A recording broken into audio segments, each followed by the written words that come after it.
ಇದ್ದಾರೆ. ಅವರ ವಾದ ಕೂಡ ಕಂಪ್ಲೀಟ್ ಆಗಿಲ್ಲ. ಮತ್ತೊಂದು ಅವಧಿಗೆ ಅವರ ವಾದವನ್ನು ಮಂಡನೆ ಮಾಡಲಿಕ್ಕೆ ಅವಕಾಶ ಕೊಟ್ಟಿದೆ ನ್ಯಾಯಾಲಯ. ಕೌಂಟರ್ ಆರ್ಗ್ಯುಮೆಂಟ್ ಕೂಡ ಆಗೋದು ಬಾಕಿ ಇದೆ. ಗಮನಿಸ್ತಾ ಇರೋಣ ಏನಾಗಬಹುದು ಈ ಪ್ರಕರಣದಲ್ಲಿ ಅಂತ ಹೇಳಿ. ವಾಪಸ್ ಬರೋಣ ರಾಜಕೀಯ ಸುದ್ದಿಗಳ ಕಡೆಗೆ.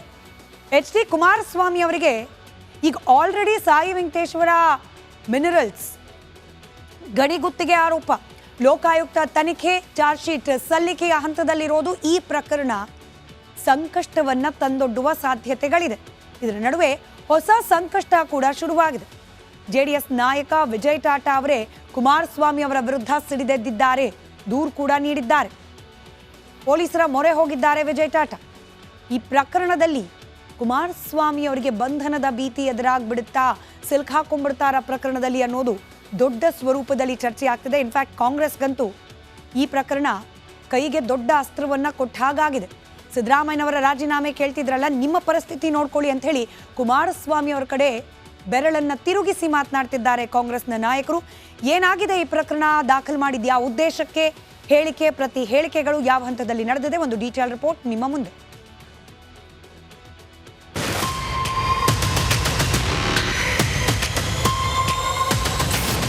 $50 ಕೋಟಿ ಕಾಸು ಕೊಡುವಂತೆ ಎಚ್ಡಿಕೆ ಪಟ್ಟು. ವಿಜಯ್ ಟಾಟಾ ದೂರಿಗೆ ರಮೇಶ್ ಮಾತಿನೇಟು. ಮೂಡ ಹಗರಣದ ಬಗ್ಗೆ ಮಾತನಾಡುತ್ತಾ ಸಿದ್ದರಾಮಯ್ಯ ರಾಜೀನಾಮೆ ಕೇಳುತ್ತಾ ಮುಗುಮ್ಮಾಗಿದ್ದ ಕೇಂದ್ರ ಮಂತ್ರಿ ಎಚ್ ಡಿ ಕುಮಾರಸ್ವಾಮಿ ಇಕ್ಕಟ್ಟಿಗೆ ಸಿಲುಕಿದ್ದಾರೆ. ಜೆಡಿಎಸ್ ನಾಯಕ ವಿಜಯ್ ಟಾಟಾ ತಮ್ಮ ನಾಯಕನ ವಿರುದ್ಧವೇ ಕತ್ತಿವರಸೆ ಮಾಡಿದ್ದಾರೆ. ಎಚ್ಡಿಕೆ ನನ್ನ ಬಳಿ 50 ಕೋಟಿ ಕೇಳಿದ್ದಾರೆ ಅಂತ ದೂರು ಕೊಟ್ಟಿದ್ದಾರೆ. ನನಗೆ ರಮೇಶ್ ಗೌಡರು ಒಂದು ಫೋನ್ ಮಾಡಿಕೊಟ್ಟರು. ಅದರಲ್ಲಿ ನಮ್ಮ ಕುಮಾರಸ್ವಾಮಿ ಅವರು ಮಾತಾಡಿದರು. ಲಾಸ್ಟ್ ಟೈಮ್ ಕ್ಯಾಂಪೇನ್ ಅಫ್ಕೋರ್ಸ್ ನಾನೇ ಮಾಡಿದ್ದೀನಿ, ನಾವೇ ಖರ್ಚು ಮಾಡಿದ್ದೀವಿ. 2019 ಕ್ಯಾಂಪೇನ್ ನಾವೇ ಖರ್ಚು ಮಾಡಿದ್ವಿ. ಇದು ತುಂಬ ಇಂಪಾರ್ಟೆಂಟು, ಪ್ರೆಸ್ಟೀಜಿಯಸ್ ಟಿಕೆಟ್ ಟೈಮಿಗೆ. ಆಮೇಲೆ ನಮಗೆ 50 ಕೋಟಿ ಅರೇಂಜ್ ಮಾಡಿಕೊಡಿ ಅಂತ ಹೇಳಿದ್ದಾರೆ. ಅವಾಗ ನಾನು ಕುಮಾರಸ್ವಾಮಿ ಅವ್ರಿಗೆ ಹೇಳಿದೆ, 50 ಕೋಟಿ ಕಷ್ಟ ಇದೆ ಸರ್, ಈಗ ನಮ್ಮ ಪ್ರಾಜೆಕ್ಟ್ಗಳು ಕಂಪ್ಲೀಟ್ ಮಾಡಬೇಕು, 50 ಕೋಟಿ ಆಗೋದಿಲ್ಲ ಈಗ, ಅದು ಇಂಪಾಸಿಬಲ್ ಅಂತ ಹೇಳಿದೆ. ಅವ್ರು ಸ್ವಲ್ಪ ಕೋಪ ಮಾಡಿಕೊಂಡ್ರು, ಸ್ವಲ್ಪ ಅಲ್ಲ ಪೂರ್ತಿ ಕೋಪ ಮಾಡಿಕೊಂಡ್ರು. ನನಗೆ ಯಾವುದೇ ಕಾರಣಕ್ಕೆ 50 ಕೋಟಿ ಬೆಳಿಬೇಕು, ಅರ್ಧ ಮಾಡ್ಕೊಳ್ಳಿ, ಇಲ್ಲಾಂದರೆ ನೀವು ಬೆಂಗಳೂರು ಕಷ್ಟ ಆಗುತ್ತೆ ಅಂತ ಹೇಳಿದರು. ಅದು ಆಮೇಲೆ ನಿಮ್ಮ ಪ್ರಾಜೆಕ್ಟ್ ಮಾಡಲಿಕ್ಕೆ ಬಿಡೋದಿಲ್ಲ, ಆ ಥರ ಎಲ್ಲ ಮಾತಾಡಿದರು. 5 ಕೋಟಿ ಬೇಕು ಅಂದ್ರಂತೆ ರಮೇಶ್ ಗೌಡ.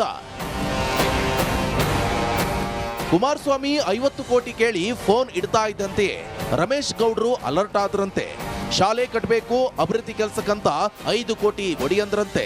ಅದಕ್ಕೂ ವಿಜಯ್ ಟಾಟಾ ಆಗಲ್ಲ ಅಂತ ಹೇಳಿದ್ರಂತೆ. ನಮಗೊಂದು 5 ಕೋಟಿ ಬೇಕು, ಯಾವುದೋ ದೇವಸ್ಥಾನ ಕಟ್ತಾ ಇದ್ವಿ, ಆಮೇಲೆ ಸ್ಕೂಲ್ ಏನೋ ಡೆವಲಪ್ಮೆಂಟ್ ಮಾಡ್ತಾ ಫೋಟೋಗಳ ಕೊಟ್ಟಿದ್ದಾರೆ. ಆಮೇಲೆ ಅದಾದಮೇಲೆ ಒಂದು 4 ಸಲ ಫೋನ್ ಮಾಡಿದ್ದಾರೆ, ಮೆಸೇಜ್ ಮಾಡ್ತಾರೆ. ನಾನು ಹೇಳಿದ್ದೀನಿ ಸರ್ ಕಾಲ್ ಬ್ಯಾಕ್, ಆ ಥರ ಮಾತಾಡ್ತೀನಿ ಆಮೇಲೆ. ವಿಜಯ್ ಟಾಟಾ ಮೇಲೆ ರಾಜಕೀಯ ಒತ್ತಡ. ನಾನು ವಿಜಯ್ ಟಾಟಾ ಮನೆಗೆ ಹೋಗೇ ಇಲ್ಲ, ಅಲ್ಲಿಂದ ಕುಮಾರಸ್ವಾಮಿ ಅವರಿಗೆ ಕರೆ ಮಾಡಿಲ್ಲ. ವಿಜಯ್ ಟಾಟಾ ಮೇಲೆ ರಾಜಕೀಯ ಒತ್ತಡ ಅಂತ ಜೆಡಿಎಸ್ ನಾಯಕ ರಮೇಶ್ ಗೌಡ ಕಿಡಿಕಾರಿದ್ರು. ನೋಡಪ್ಪ, ನಾನೇನಾದರೂ ನಿನಗೆ ಈ ರೀತಿ ನೀನೇನು ಕಂಪ್ಲೇಂಟ್ ಕೊಟ್ಟಿದ್ದೆಲ್ಲ, ಇದರಲ್ಲಿ ಏನಾದರೂ ಒಂದು ಸೂಜಿ ಮನೆಯಷ್ಟೇನಾದರೂ ಸತ್ಯ ಇದೆಯೇನ್ರಿ ಅಂತ ಕೇಳಿದೆ. ಇದೇನ್ರಿ, ನಾಚಿಕೆ ಆಗಲ್ಲ ನಿನಗೆ, ಮಾನ ಮರ್ಯಾದೆ ಆಗಲ್ಲ ನಿನಗೆ? ಈ ರೀತಿ ಒಂದು ಸುಳ್ಳು ಕಂಪ್ಲೇಂಟ್ ಕೊಡ್ತೀಯಲ್ಲ ನೀನು.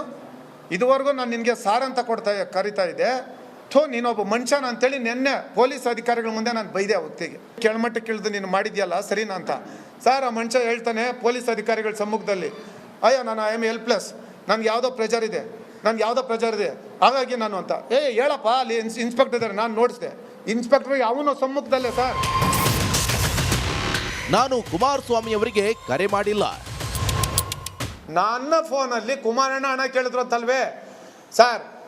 ನಾನಿರ್ತಕ್ಕಂಥ ಟವರ್ ಲೊಕೇಶನ್, ಅವರಿರ್ತಕ್ಕಂಥ ಟವರ್ ಲೊಕೇಶನ್ನು, ಆಮೇಲೆ ಅವ್ರ ಮನೇಲಿ ಆ ಮನುಷ್ಯನ ಹೇಳಿದ ನೋಡಿ, 26 ಕ್ಯಾಮ್ರಾ ಇದೆ ನನ್ನ ಮನೇಲಿ, CCTV ಅಂತ ಹೇಳಿದ್ದಾರೆ. 26 CCTV ಇದೆ ಅಂತ. ನಾನು ಆ ಮನುಷ್ಯನಿಗೆ ಕೊಟ್ಟಿರ್ತಕ್ಕಂಥದ್ದು ಇರಬೇಕು, ಫೋನ್ ಕೊಟ್ಟಿರೋದು ಮಾತಾಡ್ಲಿಕ್ಕೆ ಇರಬೇಕು, CCTV ಫುಟೇಜಸ್ ಕೊಡಬೇಕು, ವಾಯ್ಸ್ ರೆಕಾರ್ಡ್, ನನ್ನ ಫೋನ್ ಕೊಟ್ಟ ಮೇಲೆ ವಾಯ್ಸ್ ರೆಕಾರ್ಡ್ ತೆಗಿಬೋದು, ಅವನು ಮಾತಾಡಿರ್ತಕ್ಕಂಥದ್ದು, ನಮ್ಮ ನಾಯಕರು ಮಾತಾಡಿರ್ತಕ್ಕಂಥದ್ದು ತೆಗಿಬೋದು. ರಮೇಶ್ ಗೌಡ ಸಹ ಅಮೃತಹಳ್ಳಿ ಠಾಣೆಯಲ್ಲಿ ವಿಜಯ್ ಟಾಟಾ ವಿರುದ್ಧ ಪ್ರತಿ ದೂರು ಕೊಟ್ಟಿದ್ದಾರೆ. ವಿಜಯ್ ಟಾಟಾ ಅವರೇ ನನ್ನ ಬಳಿ 100 ಕೋಟಿ ಕೊಡುವಂತೆ ಹೇಳಿದ್ರು. 100 ಕೋಟಿ ರೂಪಾಯಿ ಕೊಡದಿದ್ರೆ ನಿಮ್ಮನ್ನ ಮತ್ತು ಕುಮಾರಸ್ವಾಮಿ ಅವರನ್ನ ಬಿಡಲ್ಲ ಅಂತ ಬೆದರಿಕೆ ಹಾಕಿದ್ದಾರೆ ಅಂತ ದೂರು ನೀಡಿದ್ದಾರೆ. Political bureau, republic Kannada. ಈ ಆರೋಪ ಪ್ರತ್ಯಾರೋಪ, ದೂರು ಪ್ರತಿ ದೂರು, ಈ ರಾಜಕೀಯ ಮುಂದುವರಿತಲೇ ಇರುತ್ತೆ ಮುಂದಿನ ಅಟ್ಲೀಸ್ಟ್ ಇನ್ನೊಂದು ಸ್ವಲ್ಪ ದಿನಗಳ ಕಾಲ. ಆದರೆ ಅಸಲಿಗೆ ಈ ಪ್ರಕರಣದಲ್ಲಿ ವಿಜಯ್ ಟಾಟಾ ಅವರು ದಾಖಲಿಸಿರುವ ದೂರಿನ ಆಧಾರದ ಮೇಲೆ ನೋಡೋದಾದ್ರೆ ಕುಮಾರಸ್ವಾಮಿ ಅವರು ಅರೆಸ್ಟ್ ಆಗೋ ಸಾಧ್ಯತೆಗಳಿದೆಯಾ? ಯಾವ ಸೆಕ್ಷನ್ಗಳ ಅಡಿಯಲ್ಲಿ ಕೇಸನ್ನ ಹಾಕಿದ್ದಾರೆ, ಆ ಸೆಕ್ಷನ್ಗಳ ಅಡಿಯಲ್ಲಿ ಕೇಳೋಕ್ ಸಿಕ್ಕಿರುವ ಆರೋಪಗಳು ಸಾಬೀತಾಗಿದ್ರೆ ಆಗಬಹುದಾದ ಶಿಕ್ಷೆಯ ಪ್ರಮಾಣ ಏನು ಗಮನಿಸ್ತಾ ಹೋಗೋಣ. ಅದರ ಆಧಾರದ ಮೇಲೆ ಕುಮಾರಸ್ವಾಮಿ ಅವರಿಗೆ ಎಷ್ಟರ ಮಟ್ಟಿಗೆ ಕಾನೂನಾತ್ಮಕ ಸಂಕಷ್ಟ ಆಗಬಹುದು ಈ ಪ್ರಕರಣ ಅನ್ನೋದನ್ನ ಅರ್ಥ ಮಾಡ್ಕೊಳ್ಳೋ ಪ್ರಯತ್ನ. ವಿಜಯ್ ಟಾಟಾ ಅವರಿಗೆ ಹಣಕ್ಕೆ ಬೇಡಿಕೆ ಇಟ್ಟ ಆರೋಪ ಇದು. 50 ಕೋಟಿ ಕೊಡಿ ಅಂತ ಹೇಳಿ ಕೇಳಿದ್ರಂತೆ ಎಲೆಕ್ಷನ್ಗೋಸ್ಕರ ಅಂತ ಹೇಳಿ ವಿಜಯ್ ಟಾಟಾ ಅವರೇ ಆರೋಪ. ಇದೇ ವಿಚಾರಕ್ಕೆ ಸಂಬಂಧಪಟ್ಟಂತೆ ದೂರನ್ನ ಕೂಡ ಕೊಟ್ಟಿರೋದು. ಇದೇ ವಿಚಾರಕ್ಕೆ ಕೇಂದ್ರ ಸಚಿವ ಎಚ್.ಡಿ. ಕುಮಾರಸ್ವಾಮಿ ಅವರ ವಿರುದ್ಧ FIR ಕೂಡ ದಾಖಲಾಗಿದೆ. ಸೆಕ್ಷನ್ಗಳ ಕಡೆ ಗಮನ ಕೊಡೋಣ. BNS ಸೆಕ್ಷನ್ 3 ಸಬ್ ಕ್ಲಾಸ್ 5, 308 ಸಬ್ ಕ್ಲಾಸ್ 2, 351 ಸಬ್ ಕ್ಲಾಸ್ 2ರ ಅಡಿಯಲ್ಲಿ FIR ದಾಖಲಾಗಿದೆ. 308 BNSನ ಸೆಕ್ಷನ್ 308 ಅಂದ್ರೆ ಸುಲಿಗೆ ಪ್ರಕರಣ. ಈ ಆರೋಪ ನಾನ್ ಬೇಲಬಲ್ ಸೆಕ್ಷನ್ ಆಗಿದೆ. ಸೆಕ್ಷನ್ 308ರ ಅಡಿಯಲ್ಲಿ ದಾಖಲಾಗುವ ಕೇಸ್ಗಳಲ್ಲಿ ಅರೆಸ್ಟ್ ಆದ್ರೆ ಬೇಲ್ ಸಿಗೋದು ಬಹಳ ಕಷ್ಟ. ಹೀಗಾಗಿ ಕುಮಾರಸ್ವಾಮಿ ಅವರು ಇನ್ ಕೇಸ್ ಏನಾದರೂ ಈ ಪ್ರಕರಣದಲ್ಲಿ ಅರೆಸ್ಟ್ ಆದ್ರೆ ಕಾನೂನಾತ್ಮಕ ಸಂಕಷ್ಟ ಬಹಳಷ್ಟು ಗಟ್ಟಿಯಾಗೋ ಸಾಧ್ಯತೆ ಇದೆ. ಇನ್ನು ಆರೋಪಿಯನ್ನ ಅರೆಸ್ಟ್ ಮಾಡಲಿಕ್ಕೂ ಕೂಡ ಈ ಪ್ರಕರಣದ ಸೆಕ್ಷನ್ನ ಅಡಿಯಲ್ಲಿ ಅವಕಾಶ ಇರುತ್ತೆ. ಇನ್ನು BNSನ ಸೆಕ್ಷನ್ 351 ಕ್ರಿಮಿನಲ್ ಬೆದರಿಕೆ ಆರೋಪ. ವಿಜಯ್ ಟಾಟಾ ಅವರು ಪದೇ ಪದೇ ಹೇಳ್ತಿದ್ದಾರೆ, 50 ಕೋಟಿ ಕೇಳಿದ್ರು ನಾನು ಕೊಡಲ್ಲ ಅಂದಿದ್ದಕ್ಕೆ ಬೆಂಗಳೂರಿನಲ್ಲಿ ನೀನು ಅದು ಹೆಂಗಿರ್ತೀಯ ನಾನು ನೋಡೇ ಬಿಡ್ತೀನಿ, ನಿನ್ನ ಪ್ರಾಜೆಕ್ಟ್ಗಳು ಅದು ಹೆಂಗೆ ಕಂಪ್ಲೀಟ್ ಆಗುತ್ತೆ ನಾನು ನೋಡೇ ಬಿಡ್ತೀನಿ ಅಂತ ಹೇಳಿ ಬೆದರಿಕೆ ಒಡ್ಡಿದ್ರು ಕುಮಾರಸ್ವಾಮಿ ಅವರು ಅನ್ನೋ ಆರೋಪ. ಹೀಗಾಗಿ BNS ಸೆಕ್ಷನ್ 351ರ ಅಡಿಯಲ್ಲಿ ಕ್ರಿಮಿನಲ್ ಬೆದರಿಕೆ ಪ್ರಕರಣವನ್ನು ದಾಖಲು ಮಾಡಿಕೊಳ್ಳಲಾಗಿದೆ.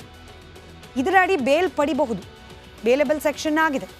ಆದರೆ ಆರೋಪ ಸಾಬೀತಾಗಿದ್ದೇ ಆದಲ್ಲಿ 2 ವರ್ಷ ಶಿಕ್ಷೆಯನ್ನ ವಿಧಿಸಬಹುದಾದ ಪ್ರಾವಿಷನ್ ಇದೆ. ಇನ್ನು BNSನ ಸೆಕ್ಷನ್ 3 ಸಬ್ ಕ್ಲಾಸ್ 5 ಸಮಾನ ಉದ್ದೇಶಕ್ಕಾಗಿ ಇಬ್ಬರಿಂದ ಕೃತ್ಯ. ಈ ಪ್ರಕರಣದಲ್ಲಿ ಆರೋಪಿ ಸಂಖ್ಯೆ 1 ರಮೇಶ್ ಗೌಡ್ರು, ಆರೋಪಿ ಸಂಖ್ಯೆ 2 ಕುಮಾರಸ್ವಾಮಿ ಅವರು. ಹೀಗಾಗಿ ಇಬ್ಬರು ಸೇರಿ ಒಂದೇ ಸಮಾನವಾದ ಉದ್ದೇಶಕ್ಕಾಗಿ ಕೃತ್ಯವನ್ನ ಎಸಗಿದ್ದಾರೆ ಅನ್ನುವ ಆರೋಪ.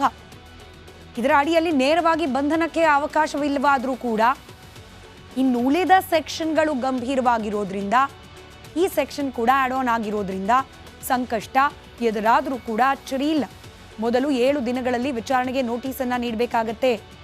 ವಿಚಾರಣೆಗೆ ಬರದಿದ್ದಾಗ ಅಂದರೆ ಈ ಸೆಕ್ಷನ್ ಎಸ್ಪೆಷಲಿ BNSನ ಸೆಕ್ಷನ್ 3 ಸಬ್ ಕ್ಲಾಸ್ 5ರ ಅಡಿಯಲ್ಲಿ ಡೈರೆಕ್ಟಾಗಿ ಅರೆಸ್ಟ್ ಮಾಡ್ಲಿಕ್ಕೆ ಪ್ರಾವಿಷನ್ ಇಲ್ಲದೆ ಹೋದರೂ ಕೂಡ ವಿಚಾರಣೆಗೆ ನೋಟಿಸ್ ನೀಡುವ ಪ್ರಾವಿಷನ್ ಇದೆ.